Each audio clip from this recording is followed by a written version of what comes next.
Assalamualaikum. Welcome to my channel, The Game Analyzer. Teman-teman sekalian, apa kata pengamat? Ini untuk tentang pertandingan Indonesia lawan Australia di Sydney Football Stadium hari ini pukul 16:10 ya, 4:10 waktu Indonesia bagian barat. Kalau di Australia itu pukul 8 malam, duluan dia berarti. Nah, marilah kita dengarkan apa kata pengamat termasuk Bung Toel, ada Effendi Ghazali, ya. Tanpa berlama-lama, kita saksikan. Saksi. Pergantian pelatih itu berarti kan sesuatu yang memang ada dampaknya gitu. Ya berarti kan bagus kalau itu sih positif kalau menurut saya sih.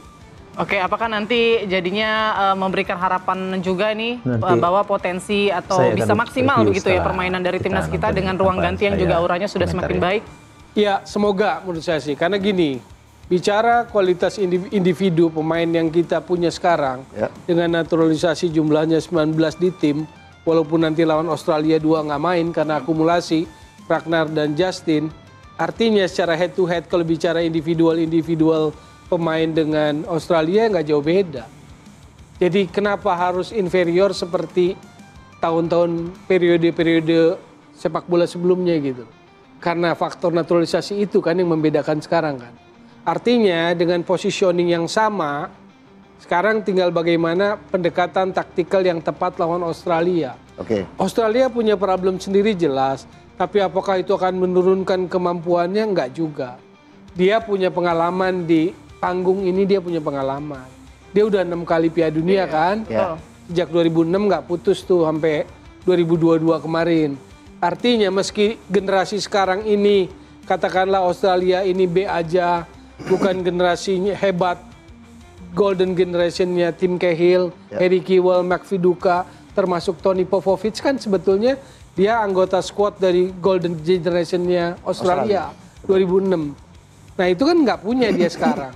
Dia punya sekarang Jackson Irvine, gelandang yang menurut saya sih juga nggak keren-keren amat gitu loh. Harry Souther di belakang yang cedera untungnya gitu. Untungnya buat Indonesia maksudnya. Jadi buat saya sih sebetulnya selain seri, sebetulnya Indonesia punya peluang menang sore ini. Kualitas kita nggak kalah pokoknya sama Australia ya. Cuma yang itu yang kita tunggu, yang saya mau lihat bagaimana pendekatan taktikal Patrick Kluivert, Alex Pastoor, bagaimana pendekatan Gerard Van den Berg. Karena sebetulnya kalau bicara individu-individu ini pelatih, contoh Gerard Van den Berg, ini gelandang nomor 10 Belanda yang keren tahun 88 waktu juara Eropa. Di belakangnya Van Basten ya Gerard Van den Berg. Kalau dia bisa mentransformasikan itu, memberikan sebuah keyakinan sentuhan baru, ya harusnya sih tanpa overconfidence, peluang menang harusnya bisa. Indonesia punya barisan belakang yang kedalamannya banyak gitu kan. Kedalamannya kuat lah. Di center back, di posisi back kuat semua. Banyak pilihannya. Tapi apakah sebetulnya pertanyaan menariknya, apakah Kluivert mau main dengan 3 back atau dengan 4 back? Kalau dengan 4 back 4-3-3, kalau dengan 3 back balik lagi 3-4-3 atau 3-5-2 gitu loh. Nah ini yang sebetulnya kita mau lihat. Setuju nggak Bang Gita? Pergantian dari sebelumnya ke Patrick Kluivert tuh perubahannya ada di situ nggak? Gitu. Gimana? Itu yang saya tunggu-tunggu. Apakah dia benar dengan gayanya dia pakai 4 di belakang, atau balik lagi dengan gaya pelatih sebelumnya yang juga sangat diamini oleh Alex Pastoor dengan 3 back sejajar. 3 back. Terakhir Pastoor pakai 3 back. Jadi saya pikir ini kuncinya. Kemudian kita kan bicara di tengah. Kemarin kan pada saat di GBK kita kalah di tengah lawan Australia. Artinya mereka pressing kita terus-menerus, kemudian Harry Souther shot on target itu Paes melakukan 6 penyelamatan di sana. Ada 1 juga tendangan dari Alessandro Sirkati kena tiang. Tapi dua-duanya sekarang nggak ada. Jadi keuntungannya ada di kita. Kemudian Iran Kunda juga nggak ada. Itu yang sangat merepotkan kita juga, penyerang mereka di GBK saat itu. Dan kita kan sekarang sudah punya Joao Pelopesi, ada Tom Haye. Masalah Tom Haye kan nggak bisa 90 menit kadang-kadang. Tapi di beberapa pertandingan kemarin di Eredivisie dia 2 pertandingan terakhir main dengan 90 menit. Jadi Mudah-mudahan bisa juga. Kemudian kita ada Marcelino juga bisa pegang bola. Jadi artinya di tengah kita juga nggak kalah. Artinya ya oke, bertahan kita kuat, tapi mudah-mudahan akan lebih untuk offense ke depan dengan memanfaatkan lapangan. Nah itu tadi yang mau saya tanyakan juga. Ini kan kita memang cenderung permainan kita itu lebih ke bertahan ya. Center, back. Ya yang sebelum yang penting dapat poin kan. Nah yang sekarang ini kira-kira dengan pelatih barunya ini Patrick Kluivert ini, apakah nanti permainan kita akan lebih ofensif? Iya, saya nggak terlalu yakin akan lebih ofensif, tapi untuk lebih mengimbangi di tengah iya, karena kita punya. Kenapa tidak yakin? Karena pendekatannya nggak harus dengan ofensif ya. Artinya kan juga ini tanggung, sudah dapat 6 pertandingan 6 poin. Intinya kalau kita bisa tahan imbang Australia, kemudian menang di 2 pertandingan di GBK, peluang kita untuk lolos ke babak berikutnya atau langsung lolos kan besar. Jadi artinya pelatih juga akan berpikir seperti itu, bahwa mereka tidak akan main-main dengan ofensif gitu. Tapi kalau kita boleh masuk nggak di sini? Boleh. Menajamkan. Boleh. Betul bahwa publik hanya ingin lihat hasil. Jadi mau main cara apapun yang penting hasil kan begitu. Iya. Tapi kalau kita balik pergantian pelatih ini, kalau dengan cara yang sama, bukankah salah satu alasannya adalah tentang taktikal? Taktikal yang juga agak bermasalah dengan pemain kan? Iya. Bahwa pemain agak bermasalah juga dengan taktikal yang kemarin kan begitu? Kalau nggak ada perubahan, buat apa ada pergantian? Jadi logika pergantian harus ada perubahan. Persoalan hasil itu menjadi target gol, yes. Tapi kan salah satu alasannya adalah ada ketidakpuasan taktikal juga. Semua pemain siap, tidak ada yang cedera, semua sehat, fresh, dan gembira. Itu saja dulu. Nah, ketika saya coba kulik lagi, ya itu memang tadi pertanyaannya menarik. Apa yang dikatakan Bung Towel ya, bahkan Gita juga tadi, apakah kita mau mulai dengan 3 di belakangnya, ataukah 4-2-3-1, 4-3-1-2, itu saya belum bisa dapat bocorannya. Tetapi katanya semua pemain siap, fresh, dan tersedia. Dan kembali kepada tadi apa yang didiskusikan, menarik karena pada hari ini, khusus buat TV One, saya mau memberikan semacam catatan bahwa saya dengar pada sore hari ini, kalau kami rame-rame di Australia ini menonton ya, mewakili semua yang ada di Indonesia, katanya nanti ada juga kan Sintayong dan para penggemarnya juga akan menonton bareng gitu. Nah kita lihat tentu saja apakah strateginya akan sama atau harapan dari kedua kelompok yang menonton ini juga sama, itu sangat penting. Ya, kalau harapannya beda tentu berbeda lagi deh untuk mengatakan, nah kan betul strategi dulu tuh yang benar misalnya. Tapi di balik itu semua, kita tentu saja akan menyaksikan nanti 15 menit pertama. Saya selalu mengatakan gitu, izin Bang Towel sama Gita bahwa dari 15 menit pertama itu akan menentukan ya. Saya lama di Belanda, lama di Nijmegen, itu orang Belanda, kesebelasan Belanda, menurut saya kalau dapat kesempatan menyerang, dia akan ambil kesempatan itu. Walaupun mungkin di 15 menit pertama akan timbang-timbang strategi. Betul, saya rasa di gelandang kita ya, atau di barisan tengah yang tadi sudah disebutkan, kita punya sekarang Joe Pelopesi ya, kemudian juga tentu saja Nathan, Cho Aon, Ivar Jenner, dan Tom Haye. Nanti dia akan berhadapan lagi-lagi dengan Jackson Irvine, kemudian Fran Karicic, dan Cameron Burgess misalnya. Itu antara lain bayangan saya untuk 15 menit pertama gitu. Oke, Bang Towel senyum-senyum aja tadi kayaknya. Kenapa nih? Ada yang mau disampaikan nggak? Pakar komunikasi, Profesor ini, Profesor Ege ini. Tadi kalimatnya ada pertandingan di Sydney, ada nobar. Apakah apa tadi kalimat istilahnya? Harapannya sama nggak? Apakah harapannya sama gitu ya kan? Jadi maksudnya harapan untuk melihat taktik yang sama dengan yang lalu, apa taktik yang berbeda, harapannya kan harusnya positif dari gitu. dua lokasi yang berbeda, tapi harapan hasilnya berbeda. Nah, itu juga penting kita pikirkan. Oke. Kita menonton pertandingan yang sama kan? Iya, pertandingan yang sama. Mudah-mudahan harapannya sama gitu loh. Jadi maksud saya, jangan ada kalimat menakan. Ini pakar komunikasi bisa membaca gitu. Seperti itu. Ada pertandingan, ada hype, harapannya kan harusnya sama kalau bicara harapan. Tapi kalau seorang pakar komunikasi bicara, apakah yang nonton di nobar dengan yang nonton ini harapannya sama katanya. Oke, Bang Ege, tapi kan ada residu masa lalu. Soal taktik ini.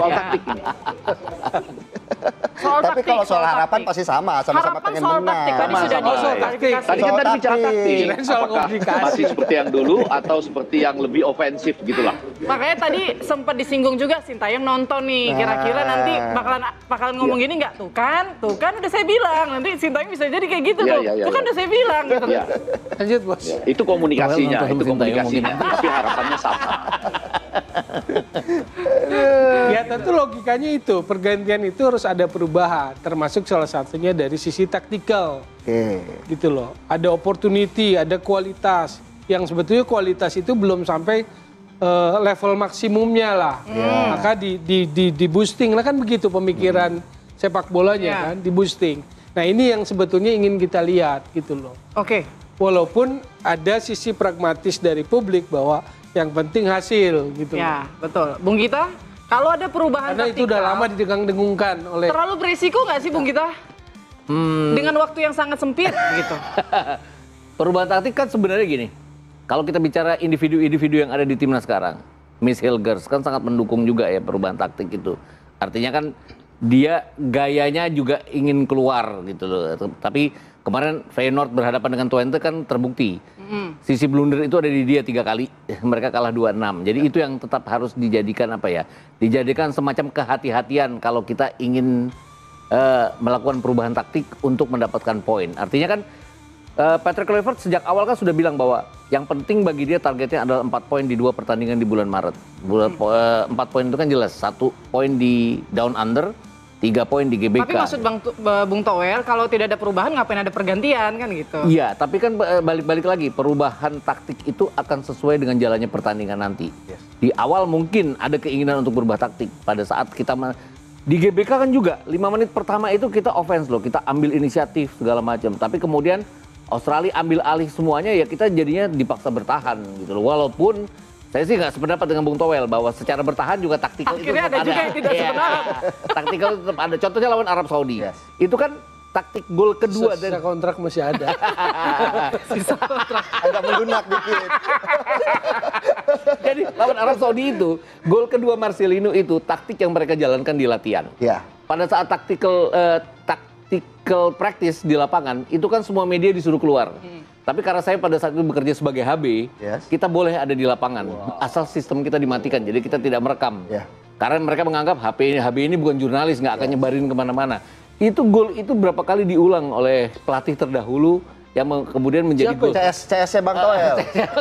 STY itu taktik yang Verdong lari dari kanan kemudian memberikan umpan kepada Marcelino itu diulang berapa kali. Jadi secara taktikal sebenarnya ada mereka, tapi memang kebanyakan bertahan karena kekuatannya adalah di bertahan. Nah, saya pikir juga kalau tadi Toel bilang bahwa taktik harus berubah karena pelatihnya buat sama ganti pelatih, begitu, ya kan? Logikanya begitu. Tapi logika itu akan jalan kalau kita bisa menguasai jalannya di 15 menit pertama. Setuju dengan Bang Egy yang bilang tadi. Dan kalau kita dipaksa bertahan ya mau nggak mau kekuatan kita kan bertahan. Ya, kita harus defense counter untuk bisa mendapatkan poin. Apalagi yang penting dapat 1 poin yang penting. Apalagi kalau dari keterangan terakhir Patrick Kluivert kemarin di preskon juga bahwa yang menjelaskan ia tidak mau membebani para pemain Indonesia dengan filosofi sepak bola yang ia bawa begitu. Dean James ya. Dean James. Dean James kan di kiri ya. Artinya kan kalau kita bicara di sana ada Calvin Verdong. Kemudian masih ada Pratama Arhan. Tapi kan dengan tidak adanya Ragnar Oratmangun dia bisa dimainkan di posisi itu. Artinya kan dia aslinya kan adalah winger kiri. Jadi untuk main di tengah di depan kan dia bisa melakukannya. Apalagi kalau nanti Kluivert sampai memakai pola 4-3-3. Rasa-rasanya akan ada Dean James di sana. Jadi Marcelino, kemudian Ole dan juga Dean James. Saya juga nggak terlalu yakin bahwa pilihannya akan jatuh kepada Rafael Struijk dengan adanya Dean James sekarang. Gitu. Oke, dengan bergabungnya oleh Romeni. Itu perkiraan tapi ya, salah juga. Tapi kalau pandangannya Bang Gita sendiri kalau setelah bergabungnya Ole, ini kira-kira apakah akan mempertajam lini depan kita? Ya, yang kita tidak miliki selama ini kan adalah real number 9 yang terus-menerus bisa reguler bisa cetak gol. Sudah dicoba berapa kali lah. Rafael juga baru 1 gol untuk timnas kita. Kemudian kita bicara Ramadan melawan ASEAN oke, tapi pada saat di kualifikasi Piala Dunia ya nggak terlalu gitu loh, artinya hoki apalagi. Jadi saya pikir pilihannya hoki Caraka maksudnya. Hoki belum hoki. Hoki belum hoki. Ternyata gol. Ramadan walaupun di bulan Ramadan rasa-rasanya tidak akan dipakai dulu.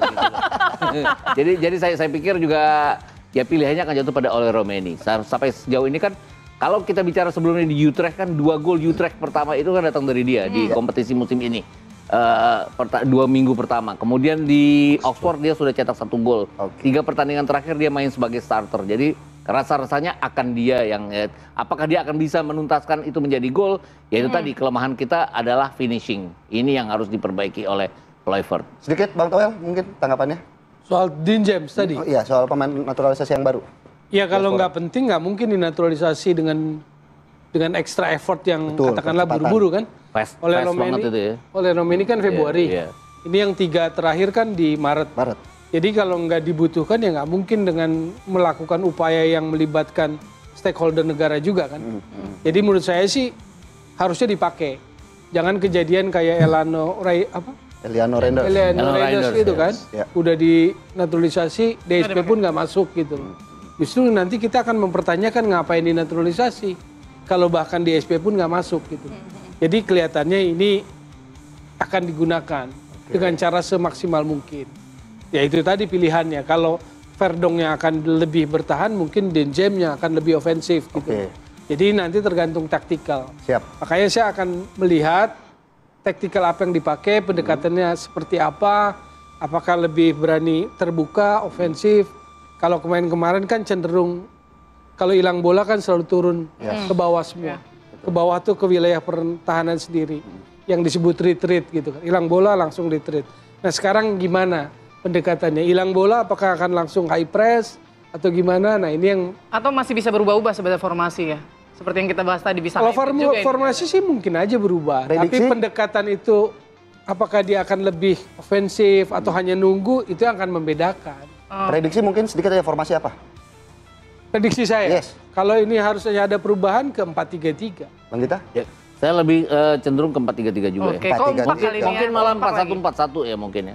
Karena kita juga punya pemain di tengah yang bisa dimainkan. Ada Dean James yang bisa main di kiri. Ada Kevin Dix di kanan. Ada Sandy Walsh bisa jadi bek kanan. Hal seperti itu. Tapi saya ingin mengatakan kemarin saya bertemu dengan Ruli Nere ya. Yang pernah mengalahkan Australia 1-0. Deddy Sulaiman juga sudah tampil di TV One kemarin. Ikut bermain juga pada waktu itu. Jangan lupa tim Cahill juga mengatakan tim Indonesia sekarang adalah tim yang cukup baik. Dan saya tadi gembira dan saya rasa hampir sama ya. Saya membayangkan 4-3-1-2 atau 4-2-3-1 atau tadi 4-1-4-1. Tetapi pada jalur yang tertentu itu enak melihat ya. Rizky Ridho, Verdong, kemudian ada Joe Pelopezzi misalnya. Dean James di depan, kemudian Ole Romney. Nah pada bagian lain yang saya duga juga apakah atau mungkin saya berasumsi mungkin juga Australia masih tetap ya mencoba melakukan cara permainan yang umpan-umpan jauh. Tetapi kalau kita lihat pemain kita yang sekarang siap dan memang bodinya juga cukup baik, hasilnya mungkin akan berbeda ya dengan 4-0 di Qatar maupun 0-0 di stadion GBK kita gitu. Jadi sekali lagi 15 menit pertama menentukan dan orang Belanda itu kalau dikasih kesempatan dia akan menyerang gitu. Tapi tentu sekali lagi Patrick Kluivert juga menjaga ekspektasi publik ya. Artinya tidak juga bisa langsung menyerang pada kondisi saat ini. Betul-betul melihat 15 menit pertama seperti apa. Saya yakin bahwa 2 hal akan menentukan. Kita 4.000 tapi seluruh stadion ini kan Australia mengisinya. Dan mereka juga tahu persis selisih dengan kita adalah 1. Dan kalau mereka tertinggal Indonesia yang akan berada di atas mereka. Nah itulah teman-teman sekalian. Ini prediksi para pengamat sepak bola, juga pakar komunikasi Benny Ghazali, ada Bung Toel dan Bang Gitaka. Bung Toel mengatakan kalau nggak ada perubahan buat apa diganti, maksudnya diganti pelatih. Jadi Bung Toel menginginkan taktik itu harus ada perubahan, jangan digunakan lagi taktik pelatih yang lama, maksudnya Sintayong. Ya Patrick Kluivert harus mengganti taktik. Ya kalau menurut Bang Gitaka tadi ya sesuai kondisi gitu kan, memang di lapangan. Cuma memang ini kita harus juga ofensif timnas Indonesia yang selama tadi belum ada sosok nomor 9. Sekarang kita berharap di depannya itu akan menggedor dari pertahanan Australia. Kita berharap Ole Romeni akan bekerja keras dan akan mendapatkan hasil. Kita berdoakan timnas Indonesia mendapatkan hasil yang positif. Nah, demikianlah teman-teman sekalian konten kita kali ini. Kalau kalian setuju, tolong dikasih like. Jangan lupa subscribe-nya.